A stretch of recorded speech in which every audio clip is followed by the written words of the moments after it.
Meus irmãos, vamos lá então. Jacó, sua jornada em Harã,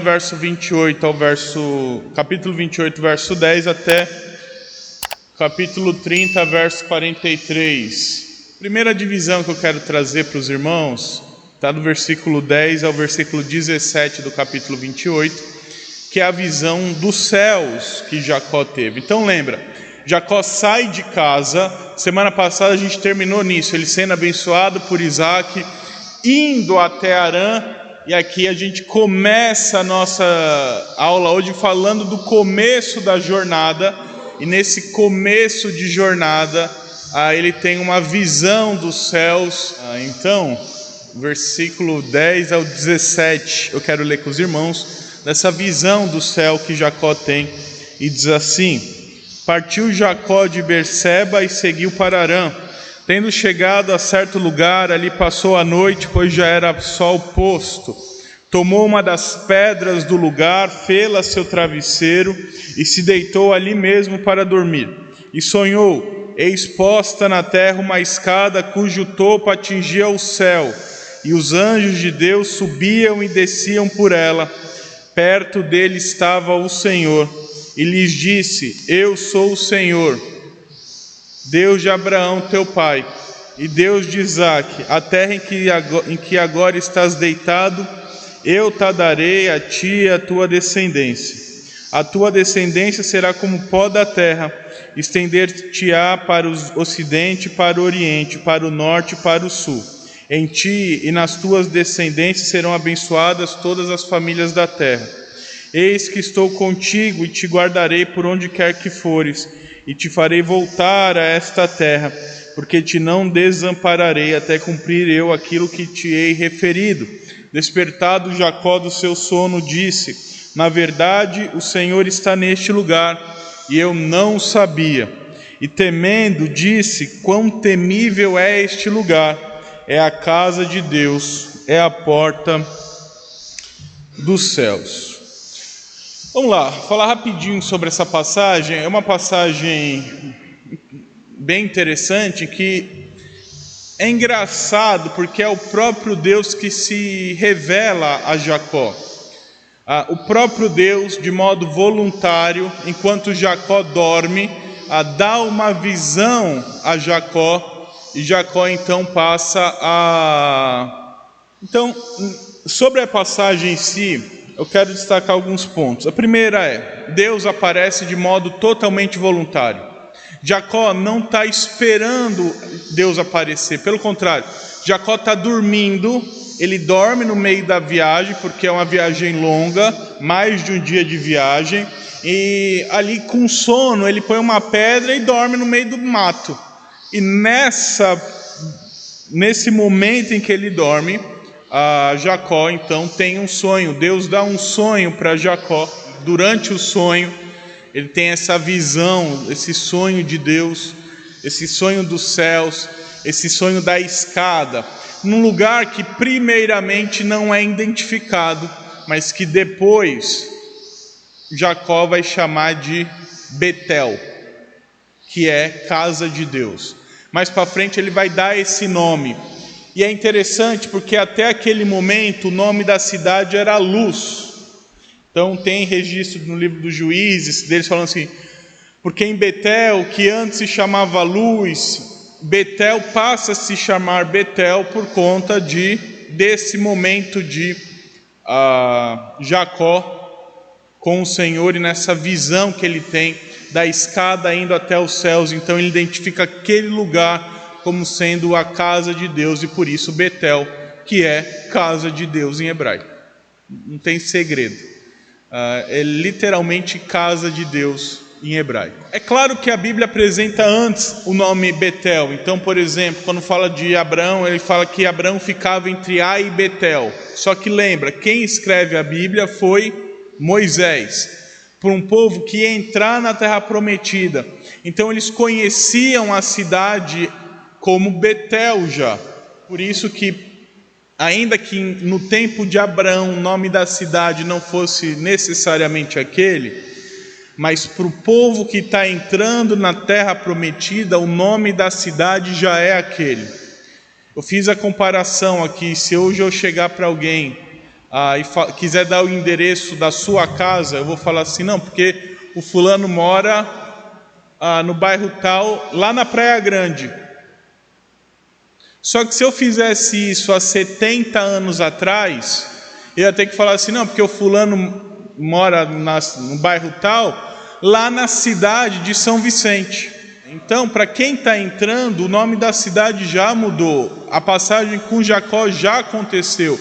Por isso que ele coloca o nome que as pessoas identificam facilmente, do que o antigo nome que a cidade teria. Mas Betel, então, passa a ser esse local em que aqui o Jacó tem esse sonho dos céus e a escada dos anjos subindo e descendo. Continuando a passagem, o terceiro ponto que eu quero enfatizar aqui é que a tradição coloca como escada, mas alguns estudiosos, lendo a Bíblia em hebraico principalmente, trazem algumas outras possibilidades dessa visão. Primeiro, uma montanha.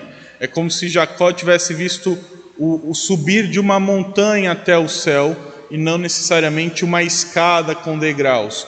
Outros colocam uma rampa. Então é como se fosse uma rampa até os céus e não necessariamente uma escada. Por que da escada? Porque desde muito cedo se defende a ideia de uma escada até os céus. E não tem problema se foi um monte, se foi um portal, se foi uma rampa, se foi escada. Não importa o que foi. O que importa é a visão em si, de que ali acontecia uma conexão entre os céus e a terra, de que Jacó está vendo acontecer um encontro entre céus e terra naquele lugar especificamente. De modo que é interessante que nessa rampa, nessa escada, os anjos subiam e desciam por ela, indo do trono dos céus até a terra e da terra até os céus, por essa conexão divina. Natan, então quer dizer que só tem uma escada rolante no mundo e que os anjos descem lá por Betel e depois espalha pelo mundo. Não é essa a ideia. Lembra, Jacó está tendo uma visão. Jacó não está acordado vendo a escada acontecer. Jacó está tendo um sonho, e é importante esse sonho, porque o próprio Deus se revela nesse sonho a Jacó. E como eu vou destacar, Deus precisa confirmar que é Ele naquele sonho, que é Ele no trono da graça, por alguns motivos. Primeiro motivo, para mostrar para Jacó que ele era, confirmar que ele era o filho da promessa. E que o mesmo Deus que abençoou o avô dele, Abraão, que abençoou o pai dele, Isaac, agora o abençoava também. O segundo motivo, Jacó, pelo que mostra o texto, nunca teve essa experiência antes com Deus.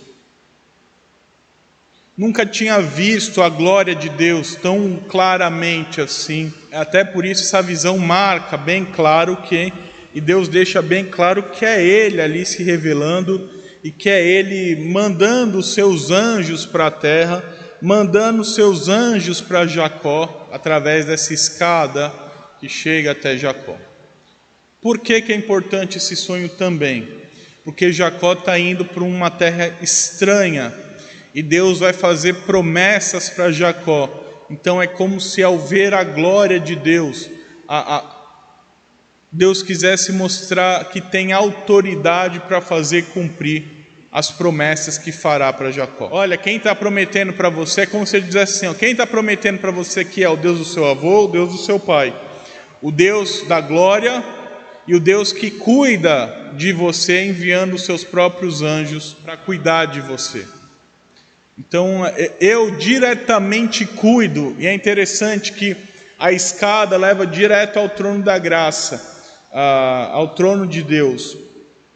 E Deus na ponta da escada envia os anjos e os anjos sobem até Deus, dando um sinal que é o próprio Deus quem diretamente cuida de Jacó, e por isso que Jacó poderia confiar nas promessas que Deus faria através desse sonho ao patriarca de Israel, ao filho de Isaac, ao neto de Abraão, sobre ele ser o filho prometido e herdar as mesmas coisas que seus antepassados. Quais são as 3 promessas então? A primeira promessa, ele daria a terra que ele estava saindo para ele e seus filhos, mesma promessa que ele já fez para Abraão, mesma promessa que ele já fez para Isaac, e agora ele confirma então que Jacó é o filho da promessa, que Jacó é o herdeiro escolhido por Deus e que ele, apesar de estar saindo, ele voltaria para aquela região. A segunda promessa é que, e olha que maravilhosa essa promessa, os descendentes de todos os cantos do mundo estariam ligados a Jacó.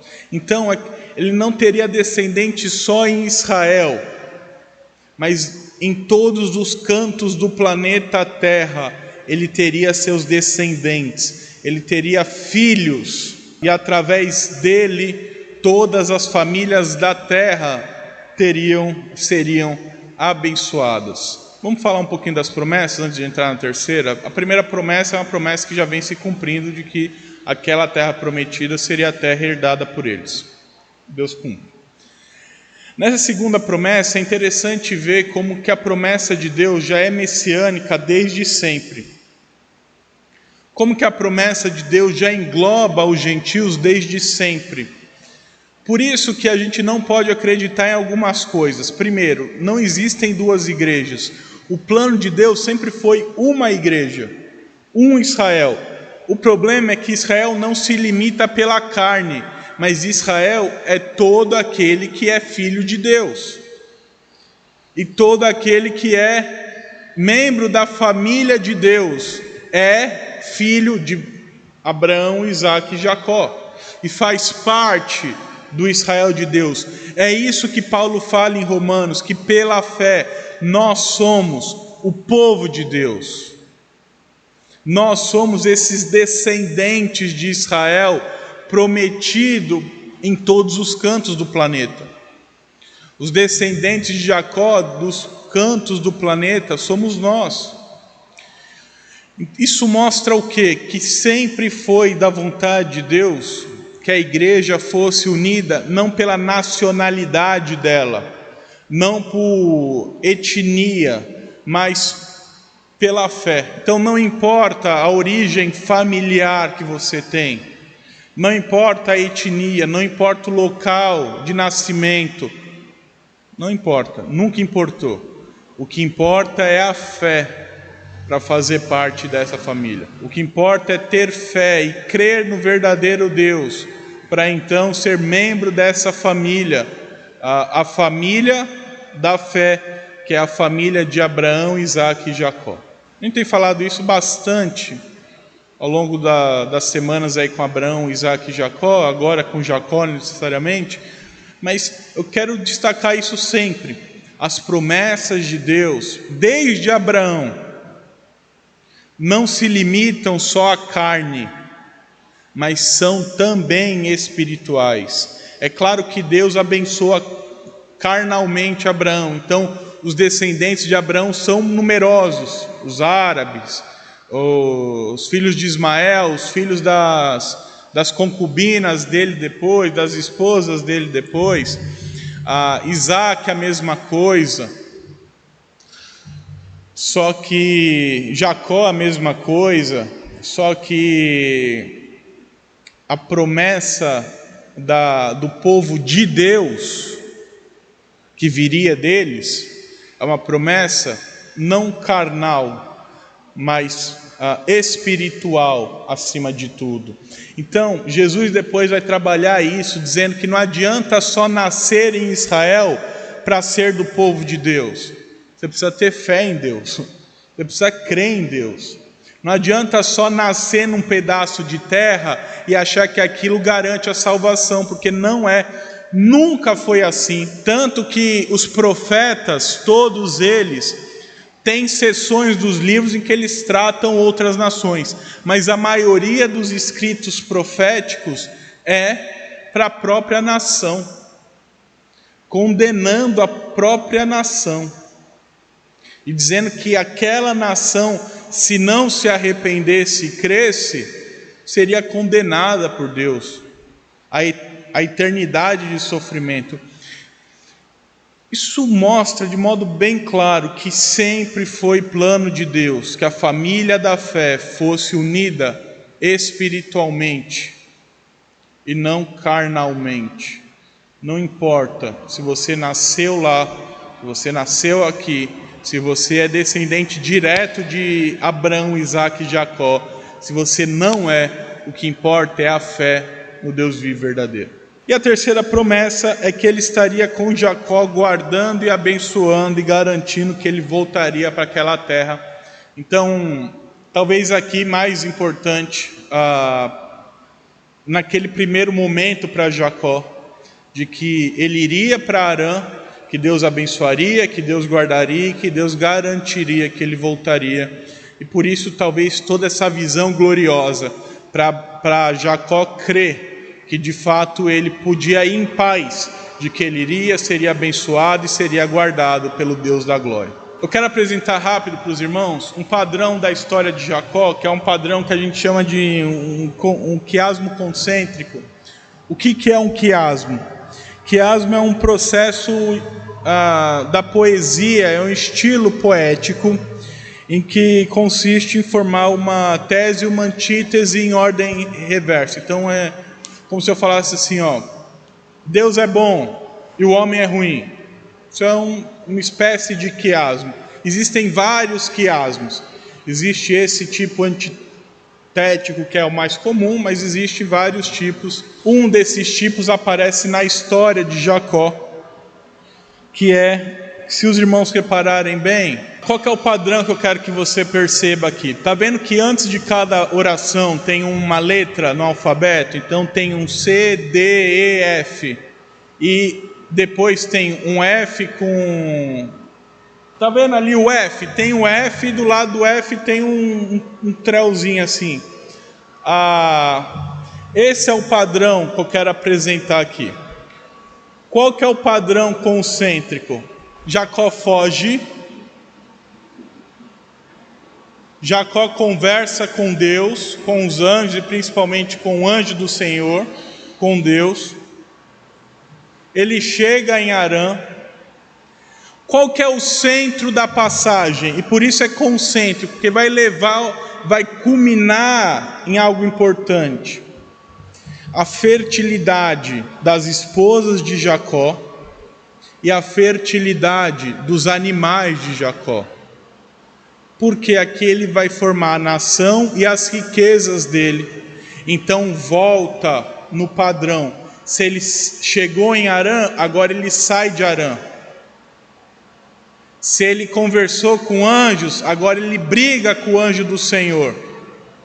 Se ele saiu fugido com o irmão dele, ele vai fazer as pazes com o irmão dele e terminar a história de Jacó. A gente viu ele brigando com o irmão, fugindo para Harã. Brigando com o irmão, conversando com o anjo. Ele vai fugir para Harã, chegar em Harã, ter os filhos, ter a riqueza, sair de Harã, brigar com o anjo e restabelecer paz com o irmão dele. Por que Moisés quis contar a história assim? Para ficar gravado na mente da galera e falar, olha gente, olha o padrão aqui, ele saiu fugido, conversou com Deus, chegou em Harã, Deus abençoou a família, Deus abençoou os animais, e aí agora a vida dele começa a dar certo. Então se ele chega fugido, agora ele vem acertando as coisas. Então ele sai de Harã, volta para a terra, recebe a bênção do Senhor através da luta lá com o anjo, que muda o nome dele, e faz as pazes até mesmo com o irmão que ele saiu brigado. Esse é o padrão da vida de Jacó. Isso acontece com todos os patriarcas de algum modo, mas eu queria marcar em Jacó, porque Jacó é bem nítido isso, e é bem claro esse padrão. Então o que a gente vai ver é, até a saída de Harã ali, hoje, e como esse marco é fundamental para que Jacó mude a vida, e ele seja de o irmão queridinho da mamãe, fugitivo, que o irmão vai matar, e passa a ser o patriarca do povo de Israel, e patriarca do povo de Deus. Depois que ele reconcilia com Esaú, começa a história dos filhos de Jacó até o fim. Aí fala de Diná, fala dos irmãos que traíram, fala de José, fala das bênçãos sobre os filhos, e assim o começo da escravidão ali no Egito e a mudança para o Egito de modo geral. Por fim, eu quero destacar só mais uma coisa sobre essa passagem. O contraste entre a tentativa humana de chegar ao céu, que trouxe ira, Babel, lembra, o homem tentou chegar ao céu pelos esforços próprios, e isso trouxe ira de Deus, com o próprio Deus chegando até o homem, e como isso traz graça e transformação na vida de quem ele alcança, porque Jacó está fugindo, que não sabe se virar muito bem, para ser transformado a partir desse momento no patriarca de Israel. Então vai começar a metamorfose de Jacó, a mudança de Jacó, de alguém que a gente olha e diz que é réprobo, para alguém que a gente tem orgulho de falar: esse é o patriarca do meu povo, esse é um dos pais da fé. E isso vai ser visível na vida de Jacó daqui para frente, porque os irmãos vão perceber que se antes ele mentia, tirava proveito, era astucioso, ele vai passar a ser honesto, cumprir, vai até a ser enganado por Deus, por outras pessoas. Mas isso é importante, porque isso traz lições para as vidas, toda essa passagem. A primeira é que Deus busca quem Ele quer buscar e quem Ele amou desde a eternidade. Não há hipótese de alguém que Deus amou desde a eternidade passar essa vida sem conhecer a Deus. Por quê? Porque Deus vai atrás dessa pessoa. Jacó, mesmo crescendo com Isaac, ouvindo falar de Abraão, já era vivo quando Abraão morreu, mesmo assim ele não conhecia Yahvé. E o próprio Yahvé foi atrás dele através de um sonho para revelar e dizer: olha, esse aqui sou eu. Então, quem Deus amou desde a eternidade, e a gente já viu aqui em uma das aulas que Deus amou Jacó desde a eternidade, Deus busca, e Ele mesmo busca, e Ele mesmo vai atrás da pessoa. Então não tenha medo ou receio, que a gente às vezes se pergunta: todo mundo que Deus escolheu vai ser salvo? Vai. Por quê? Porque Ele vai atrás. Porque Ele amou, Ele vai atrás, Ele vai se revelar a essa pessoa. Como? Geralmente através da pregação do Evangelho. Mas e o sujeito que nunca escutou o Evangelho lá na colina do não sei aonde? Se Deus amou o sujeito, Deus dá um jeito do Evangelho chegar lá e Deus se revela a essa pessoa. Ninguém que Deus amou vai se perder, porque o próprio Deus busca todos aqueles a quem Ele amou, inclusive você. Não foi você que escolheu Deus, foi Deus que escolheu você e veio atrás te pegar na força, porque se dependesse a gente não ia também. Claro que força é um jeito de falar, tá? Ele não obrigou ninguém, Ele convenceu com amor, com sabedoria, mudando o coração. Mas se Ele não faz, a gente não ia atrás. Então essa é uma primeira lição. Uma segunda lição desse texto é que o Senhor cumpre as promessas de Deus que Ele faz. E é interessante que Ele nos entrega uma promessa de que nós herdaremos uma terra prometida. E a gente tem que acreditar nisso. A terra prometida que Deus promete para nós, e já prometia para os patriarcas também, não se limita a um pedaço de terra desse mundo, seja em Jerusalém, seja Israel, não. A promessa de Deus de uma terra prometida é a nova Jerusalém, é um novo céu e nova terra, é lá que a nossa esperança tem que estar, e a certeza que devemos ter de que nós iremos para lá, e que o próprio Deus nos levará para lá. Por quê? Porque Ele cumpre as promessas dEle, só por isso. Qual que é a garantia que eu tenho? A mesma que Jacó tinha. O Deus da glória, que está no alto trono e que cuida de você, enviando os próprios anjos sobre a sua vida para cuidar de você, Ele garante que você herdará e Ele cuidará de você nessa terra prometida. É interessante como o autor aos Hebreus faz um paralelo interessante, dizendo que a nossa vida é como a vida dos peregrinos do deserto, em que a vida de escravidão era o nosso Egito, em que a gente era escravo do pecado, era o nosso Egito, que a nossa vida aqui é o nosso deserto, as lutas, as provações, e que o novo céu e nova terra que nos aguardam é a terra prometida que Deus vai nos entregar, e que nós adentraremos com alguém que é melhor que Moisés, com alguém que é melhor que Josué, que é o próprio Jesus Cristo, que já está lá, preparando lugar e nos trazendo para Ele. E uma terceira lição é que toda tentativa do homem de alcançar a Deus pelos próprios esforços traz ira. Deus é alcançado mediante o próprio Deus. Ou seja, Deus só pode ser alcançado mediante o próprio Deus encarnado, que é Jesus Cristo.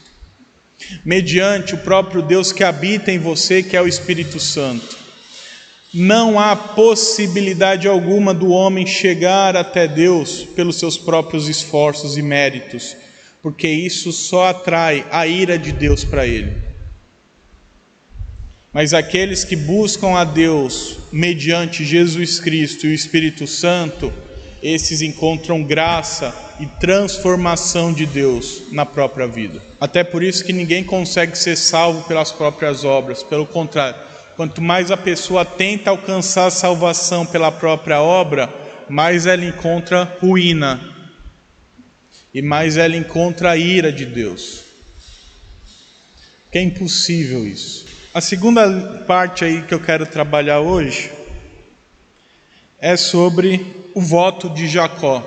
Então, Jacó responde às promessas fazendo votos ao Senhor, tá do verso 18 ao verso 22, que diz assim: tendo se levantado Jacó, cedo de madrugada, tomou a pedra que havia posto de travesseiro e erigiu em coluna, sobre cujo topo entornou azeite. E o lugar da cidade, que outrora se chamava Luz, deu o nome de Betel.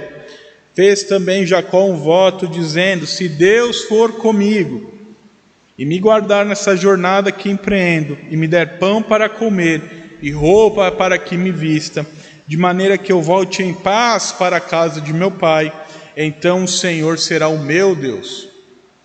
E a pedra que erigi por coluna será a casa de Deus, e de tudo quanto me concederes, certamente eu te darei o dízimo. Então, assim que ele acorda com medo, como a gente terminou vendo lá, ele acorda com medo. Imagina, você tem um sonho e você sonha com a glória de Deus. A pessoa não acordar com medo, ela sonhou errado então. E é interessante isso, que a gente fica vendo, querendo ver a glória de Deus, só que a glória de Deus é algo tão glorioso que traz morte ao homem. se ela for vista no nosso estado pecaminoso assim. Você lembra quando Isaías vê o trono da glória? Ele morre, ou quase morre ali, e Deus ressuscita ele. As pessoas, quando tinham essa visão gloriosa de Deus, a primeira coisa que eles faziam era se jogar na terra com medo de morrer. Tamanha a glória do Senhor e tamanho o nosso pecado, que nós, pecadores, não conseguimos ver a glória de Deus sem esse medo. Quando conseguiremos ver? Em Cristo Jesus, quando formos glorificados. Mas Jacó aqui não tinha sido, ainda estava lidando com o pecado, então era como nós, e ele tem esse sonho da glória, por isso que ele acorda com medo, apavorado, e então ele faz esse voto diante do Senhor. O travesseiro que ele dormiu, ele já coloca umas pedras ali por cima, pega um pouco do azeite que ele provavelmente tinha para a viagem, unge aquele altar, e ali fica o altar como sendo um local de adoração ao Senhor. Lembra, a gente já falou de adoração aqui, alguns patriarcas. Abraão erigia colunas de pedra, Isaac erigiu colunas de pedra, Noé erigiu colunas de pedra. Adão tinha um jardim para conversar com o Senhor. Só que é a primeira vez que a gente vê azeite sendo colocado sobre o altar. Pode ser que era uma prática anterior e que não tinha sido falado, mas que todo patriarca carregava com azeite ali. Ou pode ser que Jacó unge com azeite numa prática que vai se tornar comum dentro do templo de Deus, que é essa unção com azeite, de modo que, se os irmãos lembram bem, dentro do templo não poderia faltar azeite em momento nenhum do culto ao Senhor, porque trazia representações, e uma das representações que o azeite traz é da pessoa do Espírito Santo. Então, interessante ver Jacó ungindo o altar para ali servir como local de culto. Isso traz um ensino de que desde sempre se entendeu essa necessidade dessa unção para adorar a Deus. A gente fica procurando unção, mas essa unção nada mais é do que o próprio Espírito Santo habitando em nós. Então a gente pode adorar a Deus quando tem o Espírito em nós. E se o Espírito não habita em nós, eu posso adorar a Deus? Não pode, porque você não conhece o Deus vivo e verdadeiro, e sua adoração não chega até Deus. Por isso que culto não é lugar de não crente, culto é lugar de crente, e culto é o momento em que a gente se junta para adorar o Senhor, com o mesmo Espírito Santo, ungidos pelo mesmo Espírito Santo, entregando uma mesma adoração ao nosso Deus. Então, mas eu não posso chamar o meu amigo não crente para... Pode, chama, não vou proibir ninguém de entrar na igreja, não vou colocar uma placa dizendo só entra crente aqui na hora do culto. Não, pode chamar, mas o que eu quero dizer é que às vezes a gente tem uma noção de evangelização errada, de que só trazer para o culto eu já estou evangelizando, e não é isso. Evangelismo você faz em casa mesmo, você faz na casa da pessoa durante a semana. Quando ela converter no evangelismo que você está fazendo, ali pregando o evangelho, quando Deus transformar o coração dela, aí você traz para o culto. Essa é a ideia que a Bíblia nos apresenta. É claro que a gente hoje faz... não, estou evangelizando o sujeito. O que você está fazendo? Pregando evangelho? Não, estou chamando ela para ir para o culto, lá para o pastor pregar e resolver a parada para mim. Não é essa a ideia de evangelismo e nem de adoração, tá bom? Mas continuando aqui a passagem, então Jacó muda para a casa de Deus lugar, e diz que aquele lugar se torna um santuário porque ali Deus se revelou para ele de modo bem pessoal, de modo bem vívido. E Jacó se Deus traz 3 promessas, Jacó faz 3 votos ao Senhor. E esses 3 votos são importantes, porque eles não são feitos para coagir Deus, entenda. Eles são feitos como a manifestação de gratidão para a obra de Deus. Votos não eram feitos para barganhar com Deus, não é barganha que Jacó está fazendo. Jacó não está falando assim, olha, eu só vou fazer se Deus fizer. Mas não é por barganha, é por gratidão. O voto de Jacó quer agradecer a Deus se ele cumprir as promessas dele. Se Deus cumprir a promessa, como gratidão, Jacó cumpre os votos dele. Jacó não está colocando os votos como barganha para Deus. Jacó não está colocando o voto para ver se Deus faz. Não, Deus já falou que vai fazer. Jacó só está agradecendo o Senhor pela promessa que Deus vai fazer. Então ele faz um voto tríplice. A primeira é que, se de fato Deus o trouxer de volta para a terra prometida, ele faz o voto de que adorará somente a Deus, somente a Yahvé, e que ele será o único Deus da vida dele. O segundo é que, se ele voltasse, cuidado, Deus cumprisse as promessas, aquele local se tornaria a casa de Deus, tanto que se torna que ele muda o nome para Betel. Mais para frente ele vai fazer outro altar ali de novo. E a terceira promessa é dizimar sobre toda a riqueza que ele adquirisse nesse tempo. Então ele vai para Harã, vai fazer o que ele tem para fazer. Quando ele voltasse, ele daria 10% de tudo que ele arrecadou para o Senhor, como manifestação da gratidão dele por Deus tê-lo abençoado e cumprido as suas promessas. Isso levanta uma discussão importante. Abraão foi provado por Deus e venceu. Lembra, Abraão foi provado em dar o próprio filho, e Abraão dá o filho e tem fé de que o filho ressuscitaria se precisasse matar. Jacó, ele não é provado, e alguns entendem que ele provou a Deus fazendo esses votos. Eu quero perguntar para os irmãos, como os irmãos enxergam o relacionamento de Deus com Abraão e de Jacó com Abraão? Os irmãos acham que houve um retrocesso nesse relacionamento, ou os irmãos acham que não, que o relacionamento de Deus com Abraão é igual, ou que Jacó ainda é mais espiritual do que o avô dele, ou não, Jacó é menos espiritual, tem menos fé do que o avô dele? O que os irmãos acham? Mas o que eu quero mostrar, talvez Jacó de fato tivesse menos fé que Abraão, até porque ele tinha um relacionamento há menos tempo do que Abraão tinha com o Senhor. Mas o que eu quero mostrar é que Deus não depende da fé para agir e cumprir as promessas. Deus não depende de Isaac ter uma fé maior que Abraão para ele continuar sendo fiel ao que ele prometeu.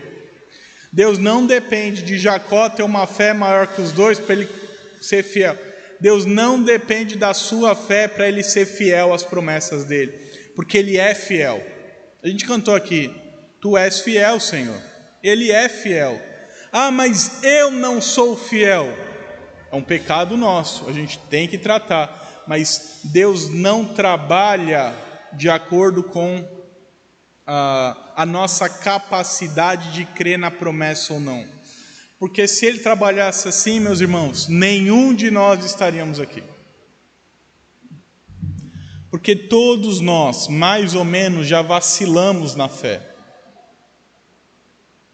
Já olhamos e esquecemos que uma terra gloriosa nos aguarda.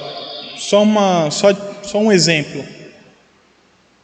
Quantas vezes nas aflições você parou e falou assim, ó, obrigado, Senhor, porque eu sei que eu estou indo para Nova Jerusalém.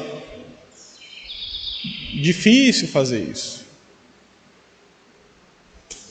Mas Deus não depende da sua fé, por exemplo, nisso, para te levar para Nova Jerusalém. Por quê? Porque Ele prometeu que vai levar. Então, apesar de nós, Deus é fiel ao que Ele cumpre. Deus é fiel, ou melhor, ao que Ele promete. E Ele cumpre o que promete. Ele vai fazer. Se Ele falou que faz, Ele faz. Mas a minha fé é pequena. Ele vai fazer. Mas eu tenho a fé maior que o grão de mostarda. Parabéns, continue assim. Ele vai fazer do mesmo jeito. Então Deus não depende de nós para ser Deus. Deus não depende de você achar que Ele cuida ou não para Ele cuidar de você. Deus não depende de você achar que Ele te ama ou não te ama para Ele continuar amando você infinitamente. Ele não trabalha de acordo com a nossa fé, porque se Ele trabalhasse, coitado. Não, Deus não me ama. Aí Deus fala assim, viu só, agora eu deixei de amar a pobre criança ali que está passando por adversidade e achou que eu parei de amar ele, então agora eu vou parar de amar. Não, Deus não cuida de mim. Aí Deus fala, então agora eu vou parar de cuidar, já que você não tem fé que eu cuido, agora eu vou parar de cuidar. Imagina se fosse assim. Ninguém ia estar aqui para contar a história, a gente não ia nem estar vivo. E provavelmente seus pais iam pensar isso, nem ia estar vivo, nem seus pais, nem você, nem ninguém. Mas então Deus não depende de nós para ser fiel ao que Ele prometeu e ao que Ele diz que fará. Algumas lições. Voto é voluntário, certo? Não estou falando para ninguém fazer por pressão. Voto é voluntário, mas voto mostra intimidade com Deus. Eu sou livre para fazer voto ou não. Você não é obrigado a fazer, mas eu faço votos ao Senhor porque eu quero me consagrar por livre e espontânea vontade ao Senhor. Então, eu não faço votos porque eu não quero descumpri-los. Tá certo, se for para descumprir é melhor não fazer. Mas aí eu não faço nenhum voto.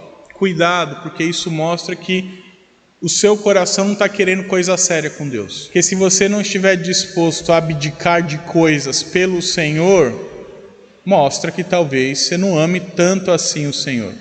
Então o voto é voluntário. É voluntário na maioria dos casos. Mas nessa liberdade que você tem de fazer ou não, é bom que se faça de modo livre. Para quê? Para barganhar com Deus? Não, aí é errado. Aí tentar barganhar é pecado. Mas eu quero fazer um voto de gratidão, por exemplo. Olha, se o Senhor fizer ou não fizer, tudo bem. Mas se o Senhor fizer tal coisa, eu vou fazer tal coisa. É um voto que eu estou fazendo diante de Deus. Por quê? Porque eu quero demonstrar minha gratidão ao Senhor. Eu quero ser mais consagrado ao Senhor, então estou fazendo um voto aqui. E existiam vários votos, por exemplo, nazireado. Quero ser mais consagrado ao Senhor, fazia um voto. Hoje você não precisa fazer o voto de nazireado necessariamente, mas fazia um voto, se abdicava de coisas para se dedicar ao Senhor. Então, cumpra os votos. Se for para descumprir o voto, não faça. Mas se você tiver maturidade suficiente espiritual para fazê-los, faça-os, porque é importante o relacionamento com Deus. Segunda lição desse texto é que uma das formas de nós mostrarmos a nossa gratidão ao Senhor é devolvendo o que Ele nos dá. As bênçãos que você recebeu, o dinheiro que você recebeu, a fortuna ou não que você recebeu, quem deu foi Deus. Como eu mostro minha gratidão ao Senhor? Além de tudo, além de ter um coração grato, também colocando o dinheirinho de volta no gasofilácio. Mas eu estou dando dinheiro para o pastor. Não é para mim, nem sei quem dá o dízimo ou não dá. Eu não estou preocupado, porque eu sei quem vai sustentar a igreja no final é Deus. Se você der ou deixar de dar, no final quem sustenta a igreja sempre foi Deus, e sempre será Deus. Quem perde não dando dízimo? Você. Só você. Só você. Deus não vai ficar mais pobre, a igreja não vai chorar porque o sustento vem de Deus. Deus é o dono da prata e do ouro, Ele faz chover dinheiro se Ele quiser. Lembra lá, o apóstolo precisava pagar o imposto. Como que vai fazer para pagar o imposto? Aí Jesus manda, pesca aí que está o dinheiro. Mandou pescar, pegou um peixe, apareceu o dinheiro para pagar imposto do ano. Pensa aí, você com IPVA e IPTU para pagar, aí você vê e fala assim, já tem que parcelar em todas as vezes possíveis. Aí Jesus olha para você e fala assim, vai lá no portinho e pesca.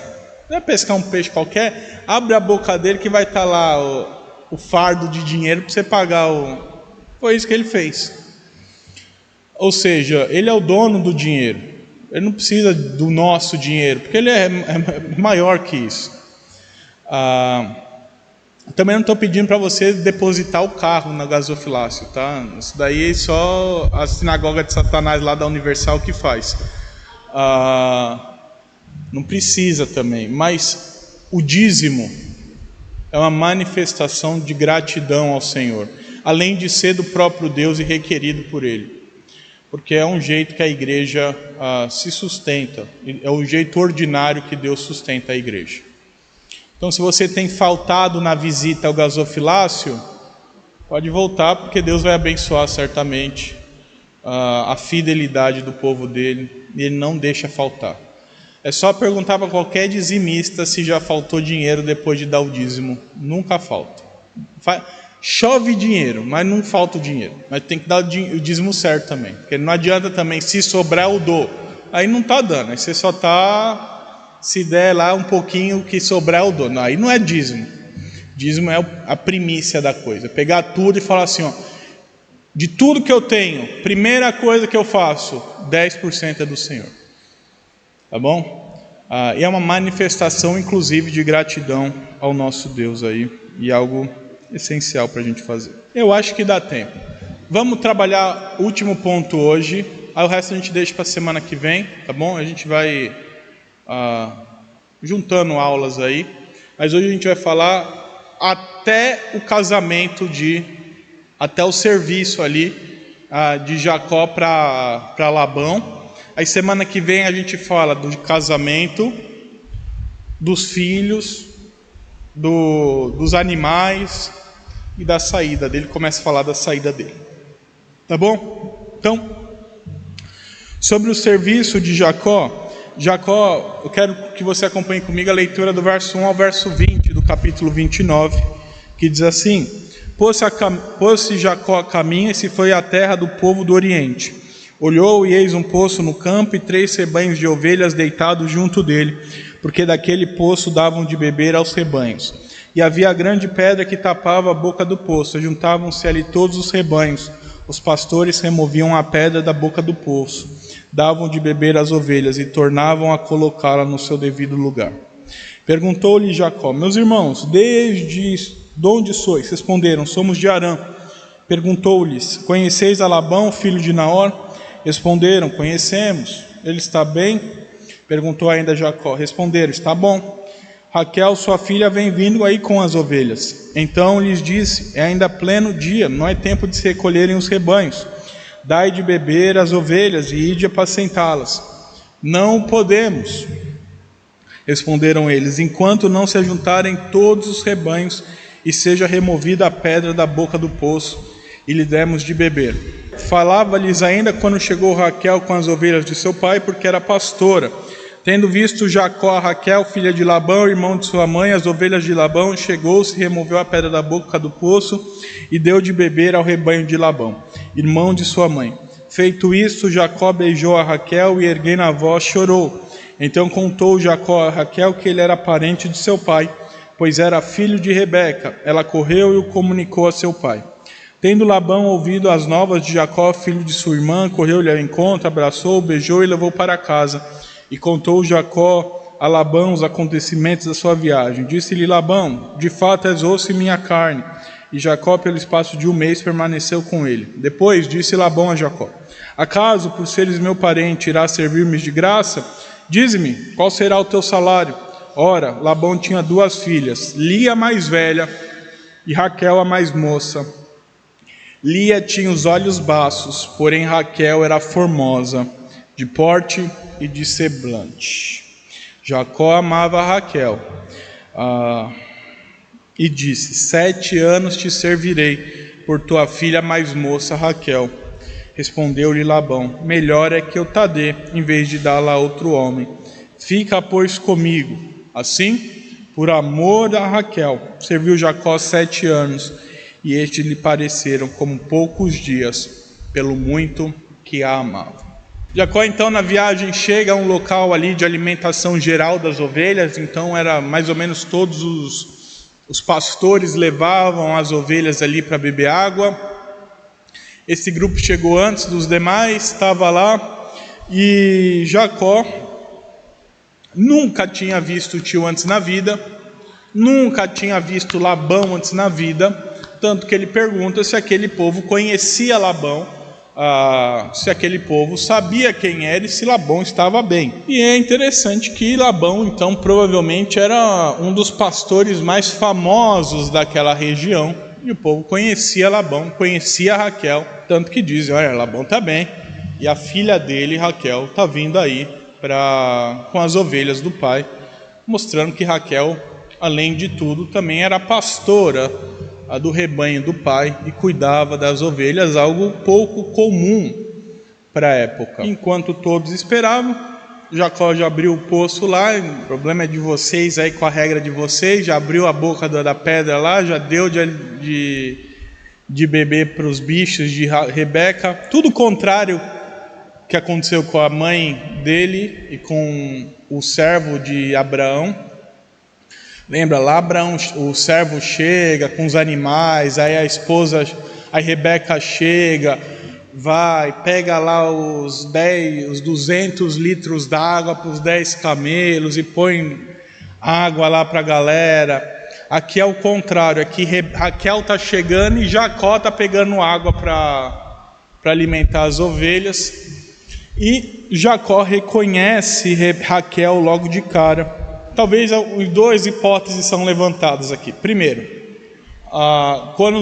três na realidade. Quando os pastores apontaram que Raquel estava vindo, já estava na linha do horizonte, então ele conseguiu ver quem era.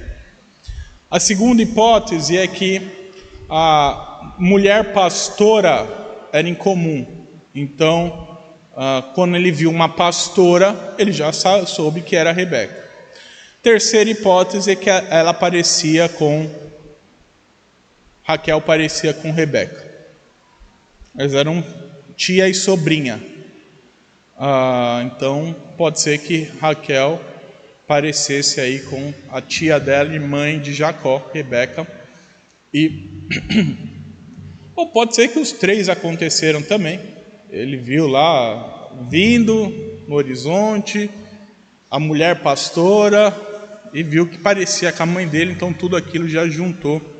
E ele já reconhece a moça, já dá de beber para os animais, já beija a moça ali, beija igual família, na bochecha, na testa, sabe? Só beija ali igual costume. E Raquel vai contar para o pai dela, Labão, tio de Jacó, que fica animado para conhecer o sobrinho. E aqui nós temos 2 hipóteses. Ele ficou animado por quê? Porque era sobrinho dele, talvez sim, ou porque ele lembrava o tanto de dinheiro que o pai dele pagou para levar a irmã dele embora. Tanto que Labão vai explorar Jacó, e explorar o fato de Jacó ser abençoado por Deus. Então, ou Labão está muito feliz de fato, porque é filho da irmã dele, ou Labão pode estar já vendo os frutos, os ganhos que Jacó vai dar para o bolso dele, então ele fica animado demais. Ou os dois ao mesmo tempo também, uma coisa não precisa necessariamente excluir a outra. Ele fica feliz de ver o sobrinho e fica feliz porque aquilo vai trazer a aposentadoria dele e das próximas gerações, porque assim como o pai dele trouxe muito dinheiro, o filho também vai trazer muito dinheiro para Labão.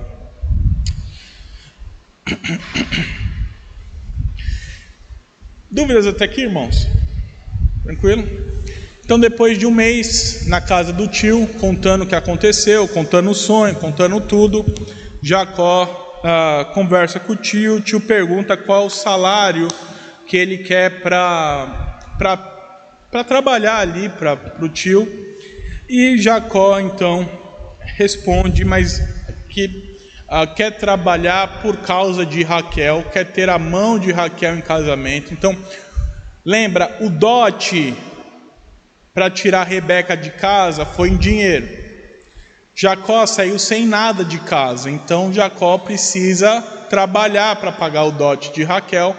Por isso que ele fala o ano aí, 7 anos de trabalho para pagar o dote de Raquel, para que ele case com ela. E é interessante que o texto já deixa bem claro que em pouco tempo Jacó já amava Raquel.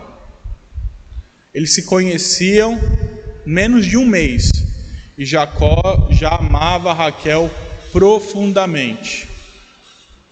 A Bíblia abre um parêntese e diz que não só Raquel era filha de Labão, mas ela tinha uma filha mais velha. Ele tinha uma filha mais velha chamada Lia.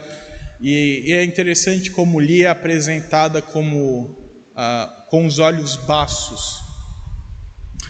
Baço é a ideia de caído. Então alguns dão caído. Mas há traduções e possibilidade de que baço seja uma má tradução. E que a melhor tradução seja olhos meigos. Que Lia tinha olhos meigos. Então há essas duas possibilidades. Uma possibilidade desse olho caído, sem vida, e uma outra possibilidade de ter olhos meigos. Importante dizer, Raquel não era... Quer dizer, Raquel era muito linda e a Bíblia apresenta ela assim, como linda de corpo e de formosura. Então Raquel era linda. Só que Lia não era feia. Isso é importante dizer. A gente às vezes acha que Raquel era a mais linda de todas e Lia era a mais feia de todas. Não, Raquel era linda, mais linda de todas, mas Lia não era feia. Lia era bonita, com os olhos meigos. Então, claro que não tão bonita quanto Raquel, provavelmente, mas também muito bonita ali, considerando o parentesco. Se os irmãos lembram bem, Sara era a mulher mais bonita da terra com 90 anos. Os faraós queriam ter relacionamento, casar com Sara tendo 90 anos. Rebeca também era uma mulher linda. As filhas de Labão, a mesma família ali, provavelmente também as duas muito bonitas, sendo Raquel a mais bonita das duas, mas Lia não era a mais feia do planeta Terra. Lia era a mais bonita também, uma das mais bonitas, com os olhos meigos ou com os olhos caídos, sem vida. A ideia de sem esperança até. E aí, fechando parênteses que a Bíblia faz, que Moisés faz, Labão aceita o pacto e Jacó trabalha 7 anos por Raquel, e esses anos parecem como poucos dias, e a Bíblia deixa isso bem claro, que Jacó trabalhou voando 7 anos, e esses 7 anos não é pouca coisa. Você voltar 7 anos no tempo, você volta aí para 2016, esse meio tempo o Brasil já perdeu 2 Copas, nesse meio tempo eu ia falar, mas não aconteceu mais, infelizmente. O Palmeiras ganhou Libertadores. Nesse meio tempo, não tinha guerra. Aconteceram 2 guerras, já estão acontecendo mais. Muita coisa acontece em 7 anos. Há 7 anos atrás, outra coisa. 7 anos atrás, nem no seminário eu estava. Então, estava começando a me preparar para ir para o seminário. Então, muito tempo. Pouco e muito ao mesmo tempo. E Raquel, Jacó trabalha esses 7 anos. E esses 7 anos passam voando para Jacó. Por amor, amor e tanto desejo que ele tinha de casar com Raquel, que esses 7 anos passam piscando para ele. Mas nós veremos semana que vem que o tio deu o golpe